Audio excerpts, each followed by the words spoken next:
All right, welcome back. Yes, indeed, much ado about the protest. Now, take a look at this. I mean, you might have seen some of these images, these youths bearing placards with different inscriptions on them, indicating why they hit the streets in protest. This was what did show up in a lot of places in different parts of the country over the past couple of days, and some think they still got reasons to be out there. Hunger happens to be a dominant feature for the most part. But there were several of them who also spoke up as to why they were there out on the streets. Let's have a listen to one of them. Hunger have brought me out. Insecurity have brought me out. Poor housing have brought me out. A lot of things that is going on in this country. Okay, so, but there was a different kind of protest over the last couple of days as well, of which our guest, Comrade Tosin Adeyonju, who is the Executive Secretary of the National Lottery Trust Fund, participated. I think you played a key role. Good morning, first of all. Thank you for coming on today. Good morning, Nigerians. Good morning. A pleasure to be here. So looking at this one, it was a different kind of protest, if we could have a look at that, because it was not with any hunger protest. This is what was going on. You were in this particular one, weren't you? I was there. And so, if I understand properly, we saw they were cooking. Yes, people were eating, people were having fun. People were talking about what Mr. President has done in the last 1 year.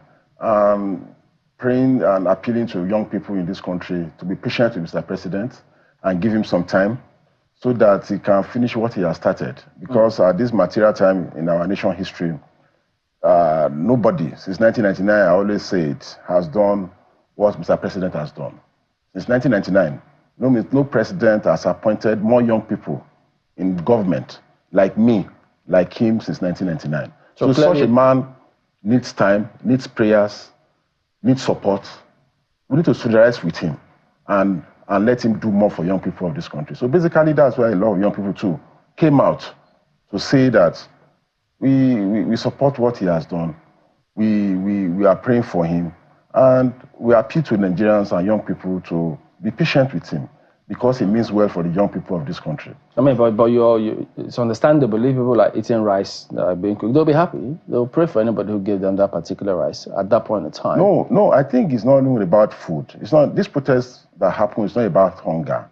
Which one? This one here? The protest generally that we witness across the country, I don't think it's about hunger. If you look at it, fine, people have right to protest. Nigerians have the fundamental rights to gather, to call for whatever things that they feel is not going right. But at the same time, we must protest with some level of decorum, some level of patriotism, not the kind of protest we witnessed in the past few days. But we thank God, everything has calmed down, and reasons has prevailed, because a lot of appeal has gone out to these young people to believe in their country, to believe that the president needs some time to fix this country. How many people were in that particular space? This thing took about some few days. It's not only 1 day. It happened for the past 7 days. That's happened. People came out in their numbers in Abuja. Some of your correspondents were there. Maybe they came the day they were eating, but people came out for the past 7 days to tell Nigerians that some people too believe that the president has done well. And in as much as the president has done well, he has support base across the country. And there is need for people to come out to show solidarity with him. And that's why these young people came out too, and women, to say that, okay, Mr. President needs some time. To feed that amount of people, that's a lot of bags of rice. No, these are Nigerians. Almost like 100 bags of rice. No, it's not about... Is it 200? It's not about the food. It's not... Some people say it's not about the food. We're seeing people eating. No, really, it's not about the food. It's not about hunger or something, but it's just about people showing appreciation and patriotism to the president. Just so we can understand, the budget for this feeding, where did it come from? I'm not aware of any budget allocation for any feeding, but what I'm concerned about, what I know, is that some people were concerned that the protest was not about hunger. Yes, I'm talking about the feeding that was going on at this. I don't even know what to call it a protest, because you're supporters of the president. Yeah, these are ordinary Nigerians that came together. The funding for that feeding I'm seeing there, for the canopies, for transporting these people there, how much was that, and where did the funding come from? I think you should know my history. I think maybe he knows me very well. Some of us have always been on the streets. We've always been at the barricade, even before we got into government. So when we see things that has to do with about good governance, I have an NGO that's about good governance in this country. I've appeared on this show several times to talk about good governance in Nigeria, to talk about patriotism. So we've always been at the barricade, we've always been on the street. That's why some of us came out to tell people on the street that we are the ambassadors in government. So you don't want to tell them how much this cost? We are the ambassadors in government. You don't want to tell us how much this thing cost and where the funding came from? Because you're answering everything except the question. My sister, over the years, we have always done this, even when we're not in government. Yes, now, so where does the funding come from? It's Nigerians that came together to support a president that believed that he has done well. Okay. So it's individual contribution that they supported that, okay, somebody brought water, somebody brought rice, somebody brought cooking gas. They came together as Nigerians that we are not as hungry as people think we are as a nation. The economic indices in our country right now, don't be frustrated. No, I'm not. The economic indices in our country right now shows that the living standard of the Nigerian has fallen very, very drastically since your principal, since the president came in and made those policies. Necessary policies, and we've heard him explain this, necessary for where we're supposed to go as a country. But the buffers to help the Nigerian not deteriorate in the process, many Nigerians believe that those buffers are not there, and that's why many people came out to protest. What do you make of that? Do you agree with that? Yeah, if you look at what Mr. President has done since he came, he said there was need for us to remove subsidy because the country was subsidizing neighboring countries, and that money need to be diverted to infrastructure, education, health services, agriculture, loans for students. In recent months, in recent weeks, over 2 billion scholarship loans has been given to people that could not afford fees in the tertiary institutions. This is commendable. Since 1999, nobody has done that for students in this country. These are children of the poorest of the poor. That's an intervention in that direction. About a week or two ago, he created a livestock to target and focus on how to revive our agricultural issues. If you look at the system in the north, where most of the food comes from, there's been an issue of insecurity. But in recent times, the security challenge has reduced drastically because they are mitigating in that aspect. So what we need as a nation is that Mr. President should be supported and should be given some time to continue what he has started. In 1 year, you cannot fix a nation like Nigeria. Well, you didn't answer my question. Do you think that the life of the Nigerian has deteriorated? You didn't answer that question. For me, I think it's a work in progress. You can't say the country's lives are deteriorated because the indices need to be scrutinized. Different strokes for different folks. Ayo. Well, yes, certainly the other folk is here with me. Adeyinka Dabira is a human rights activist and an entrepreneur. Apologies, by the way, for the picture we showed of you earlier. You've listened to Mr. Adeyinju speak. First of all, you will have some reactions? I heard a few of his comments when he said, oh, the government is working. Okay, we want to assume that it's true, the government is working, because you can't be in the office without working. But who are the people you are working for? Okay, you also mentioned that this government has been engaging youths. Part of his cabinet are a whole lot of youths. Okay, so on what merit do these youths, did they emerge in the first place? Were they employed, or were they given portfolios because they merit it, or because they have worked in the campaign team and they needed to be compensated? You talked about also giving, scholarship loans and all that. On what broadcast do you people put these things on for the masses to see? We know that you engage the people by saying, oh, the government is making provision for these. Okay, they are supplementing. There's a lot of food giving and all that. You can't feed Nigerians like they are refugees. I saw the video putting people under the canopy. We are not stupid. We see these things. We know how these people are. We saw a lot of broadcasts of people that were even engaged to come and say, oh, we are against the protest. And then they came back confessing that, oh, we didn't even know that that was what they were taking us for. So you can't be feeding us, like giving us a bag of rice, half bag of rice, 2 cups of beans, like we are refugees in this country. A lot of things that the government can actually do, stress-free, and that it will cut across. You're talking about, okay, giving people food supplementary and all that, local government per local government. Must they belong to APC party for them to have access to these things? It is not even talking about the food. For how long are you going to keep giving people 2 cups of rice and 2 cups of beans? We are saying this hike in food price is too much. We are saying, let us, even this hike in price of everything, it is indirectly the masses paying ridiculous, tax. The taxation is on us. We are the one generating the revenue for this government. So if we are to generate the revenue, there should be a means of supplementing these things and making life livable for people. I hear him say, okay, the economy is not so bad, that is a work in progress. I agree, it's a work in progress, but there must be a way to make the masses understand. I have talked about having a town hall meeting. The presidency has referred us back to our state governors. Okay, so we need our governors to create, I mentioned that in one of my interviews. Let us have a town hall meeting that does not just bring up your APC members into that town hall meetings, but everyone that is a front line pushing for pushing against a bad governance. Because we've seen this government enrich a lot of people, a few percentage of people that are coming out to say this government is working. For me and a whole lot of Nigerians out there, it's not working for us. Our NEPA tariff is crazily on the increase that we cannot even imagine. I'm an entrepreneur. I don't generate so much, but I pay like 300K plus for NEPA bill. It's not like I'm making pure water company. It's just an office that I'm running. Okay, we are talking about hiking fuel price. You're talking about, okay, car conversion, the CNG thing. Okay, how do we implement these things? We need something that can be implemented in a short time that can create a relief for the people. You go to the same market that we go to, probably you guys have the money right now and you don't feel what we feel.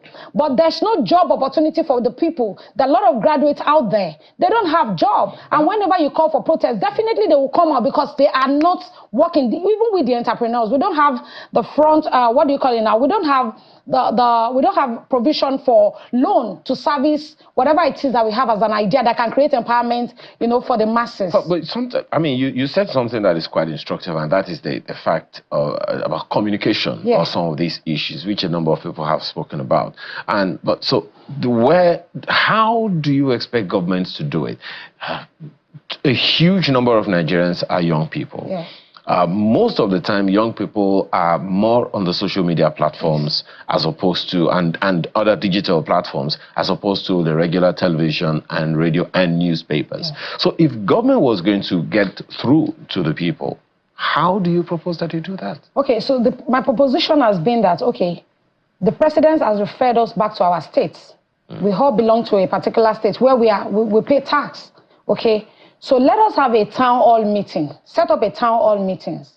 And then let us have youth representatives that were frontliners, or maybe selected by their own, I don't know, they can select. But let Nigerians, let your state's youth be part of that conversation. And then we've had what we call our demands, right? Let us start implementing, let's work on those demands and see which ones are achievable in the shortest period of time. The people will leave the streets. But when you keep saying the government is working for who? Now, when you say that the government made a proposition that the state governors should be engaged, there are those who have said that one of the issues that they had with this protest was that the protesters, the leaders of the protests, have been faceless. So in a good number of the states, how do you propose that the governor should interface with those people who they call faceless? What should be the first step in making that call? Okay, so they know, they are very much aware that the leaders are not faceless. I am not faceless, but a lot of them have been adopted by the DSS and all that because they are coming out to protest. It's a fundamental right. I have the right to say, look, you are a government for the people, elected to the office by the people. So if the ruling or your governance is not to the advantage of my people at the grassroots level, I have the right to come and say, Mr. President, this is not working for us. I think there should be a review. So these people have a face. You know, the people that are the activists. Okay, we've had activists in the past that have led protests. If you check throughout the entire state, people are leading protests. I'm not talking about the people that are carrying different flags. That is not the motive. Okay, so we don't know where that is coming from. But what we are saying is the voice of the people is the voice of God. You need to listen to the people. You can engage these people. They know them. They can't tell us that it's faceless. I was at Ojota for a few days. Okay, I've been granting interviews. This is not my first time of coming out for protest. If you want to engage these people, you can engage. These are just narrative to pocket and to shy away from that responsibility of creating a genuine engagement. Okay, now, before we go back to Abuja, do you think that sometimes the agitations or the admonition of the people is sometimes overly centralized? I ask that because, I mean, the president had to be the one to say, look, you go to the governors because they have been given trillions of naira over the past few days, weeks, months, or even years. So do you think that sometimes in all of this agitation, we over-centralize the issues? Yeah, a little bit. I will agree with you that we over-centralize it. But then the federal government is still in control. It's the one that can give a verdict to say, okay, you guys should go and negotiate at your state level, yeah?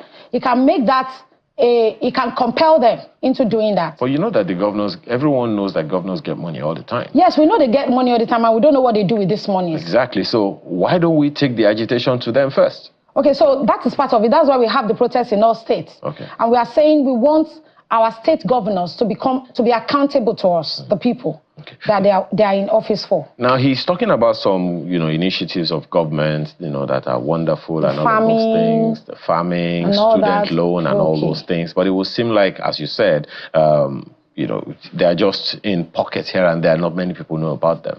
I've been hearing about that a few times. It's not like I know about it. Is it published on newspaper? Do people have access to those portals, whether you are a party member or not? So that is a challenge in it for me. Why is it that it is only the party members that knows that these things are existing? Because I've been hearing people talk about it on social media spaces. I don't know about it. Okay, I know about the student loan, but the student loan, we have a problem with it. We need it to be well explained. Now, if you're giving me a student loan, we have a lot of graduates out there that are not employed, and I take this loan to complete my school process, and I graduate. What is the guarantee in it for me that I'm going to be able to get a job that will service this loan after I am done schooling? So a lot of people don't trust that process. You need to come out and explain it to us. How do you even employ those that have graduated from school? First and foremost, you're talking about the farming estates, getting hectares, millions of hectares of lands and all that. Those are long-term executions. Okay. They are not immediate. Okay, let's go back to Abuja. Well, Mr. Adeyanju, you heard her. I'm pretty sure you have a comment or two in your response. Yes, I think, thank you, my sister, for those comments and observations. I think what Mr. President has done for us as a country is something that has never been done before. For the first time, Mr. President has taken governance back to the grassroots. Since 1999, we've not had a situation whereby we have a local government autonomy. And this engagement she's talking about is now closer to the people. In the coming weeks, in the coming months, there will be local government autonomy, there will be direct payment to local government council areas in this country. And the appeal for these conscious young people is to engage their local government chairmen and women at the local level, because they must be accountable to the people, not to anybody again, because they don't have immunity. And they must do the right thing with the public funds. So for me, for the conscious Nigerian people that have come out to say that the president must do this and this and this, and the president has said, no, I'm helping you to take back the what's it called, the government back to you, whereby you have opportunity to scrutinize their books and make sure that allocations meant for local government are judiciously used. So for me and for all of us, we need to thank Mr. President for this initiative, for this bold step, and the judgment they got at the Supreme Court. These things has lingered over the years. So is that to say that as the president and leader of the party, the governors in the same party, you can't call them and say, listen, we are the ruling party. You have to have a target of creating millions of job opportunities for young people. If you yesterday, I think even some of the governors were around. President engaged the governor every time. And you know, we practice federalism in this country. We have 3 tiers of government. We have the local government, the state, and the federal. So for me, the president cannot order the governors around. No, I'm not going to say order. Yes. What the president has done over the past 1 year is to support our people through the states. This money is all over the media. 570 billion has been given to states, coupled with others that have been given before now. But trillions loads of rights have been given to states to see how they can help. Are you happy with the way they've performed? Well, that's why, for me as a person, that's why I want to challenge our young people. No, the governors, not the young people. Yes, for me, I think the governors can do more in terms of the support the president is giving to them. Meaning, compared to the money that they've been given, yes, you're not happy with the results you've seen so far. What I'm saying is that the president can do better and they can do more. As I've always said, it's work in progress.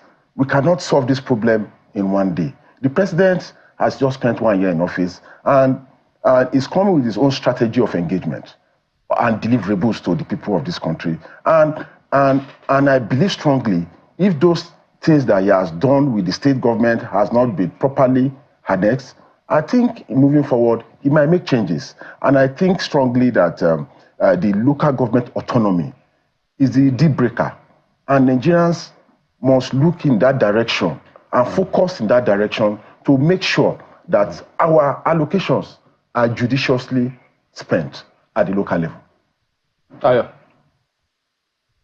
Sure, you heard him as well, but perhaps one of the things that a good number of people should be looking at in the direction of government now is how will the young people engage the governors? Or are you expecting that the governor should make the first move?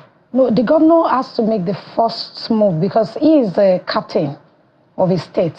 So he talked about us going to our local government. We know Nigerian government and their system is not that organized for me to go to my local government and want to engage my local government chairman. Why not? Yeah, because they don't want to be seen. They are not seen. They are only seen when they are going in their escort. If I am not a party member or I'm not an active party person, we know how these things operate. This is what we are saying. I get that point. I apologize. I know we are running out of time, but we know their local government offices. Yes. So if we take the protest to them, what happens? No. We don't want to take the protest to them. It's a waste of time for us. We want our state government, our state governor, create a town hall meeting, assemble all these our local government chairmen in the same town hall meeting. We want to have a face-to-face dialogue and say what are the things that are implementable in the shortest period of time. Now you can now say, okay, this local government, okay, this will be the youth's frontliner for this local government. Engage and relate with this your local government chairman. Give me report at every 30 days of how well your local government chairman has performed. So the local government chairman now is accountable to the people directly. You can't send us to a local government chairman and he will be asking us, who are you to question me? We know how these things work. Well, you know that the local government chairman doesn't really, according to the law, have to respond to the governor. The local government is only supervised by the House of Assembly. Yes, they are supervised by the House of Assembly. But in this case now, we are talking about economic meltdown and the fact that the people are not enjoying the benefits of your stay in the office where you're supposed to be serving the people. Now, there's a big reason for a call for, let me call it dialogue, yeah?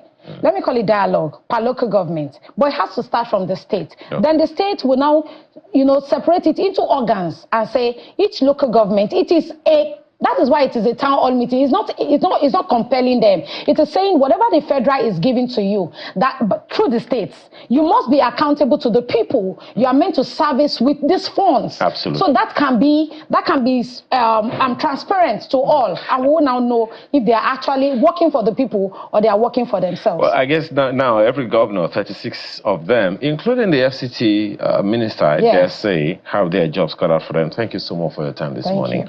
Adeyinka Dabira is a human rights activist as well as an entrepreneur. Thank you again for your time. Thank you very much. Chamberlain. Okay. All right. Tosin, your closing thoughts. Yes, I want to tell Nigerians that we at National Lottery Trust Fund, our mandate is about good causes. And over the years, we've done over 76 projects in terms of education, water, sports, support, disaster management, and some of these interventions and health. Where do you do? People don't know across the country. Before now, I've just been in office for like a month, and I think in moving forward, most of these interventions will be adequately publicized. A lot of work is going on. I will be in Osun next week at Ijebu, Ijesha, primary health centers to donate some health equipment to that primary health centers. We'll be in Abia, Anuaku local government, to donate some health materials. We'll be in Rivers. So we are, as interventionist agency, have done so much, and we continue to do more to support Nigerians that are in need. We'll keep that. That's what the President can know hope and is doing what for is the going people on of this country. Thank you very much, Tosin Deyonju, Executive Secretary, National Lottery Trust Fund. Let's quickly take some messages before we go. Well, Professor Enhaina says, floundering Tinubu policies are not working, and this is responsible for weakening the Naira, debilitating economy, and this intertwined with palpable inflation and poverty, responsible for insecurity and discernible macroeconomic collapse, which oftentimes is due to ponderable fiscal policy incapacitating government programs. Festus Akimboewa, the only way we can enjoy cheap PMS in Nigeria is by waking up our 4 refineries from the dead, reducing costly legislative requirements refineries have to meet so that our local refineries can thrive, and focusing more on refining other products like LPG, bitumen, which Ondo State has in abundance, and feedstock for petrochemical industries. God has blessed us with these wonderful resources, and Nigeria should not be poor. Well, so many other messages that we have on our handle. Thank you so much for the privilege of your time this morning. I'm Ayo Makide. Have a wonderful day. Was this correct? Okay. Thank you all for your messages. We appreciate them. We'll take them much later. Well, that is the show today. We do thank you all for watching. We'll see you next time. I'm Chamberlain, so goodbye. I'm Kayla Magua. Have a great rest of your day.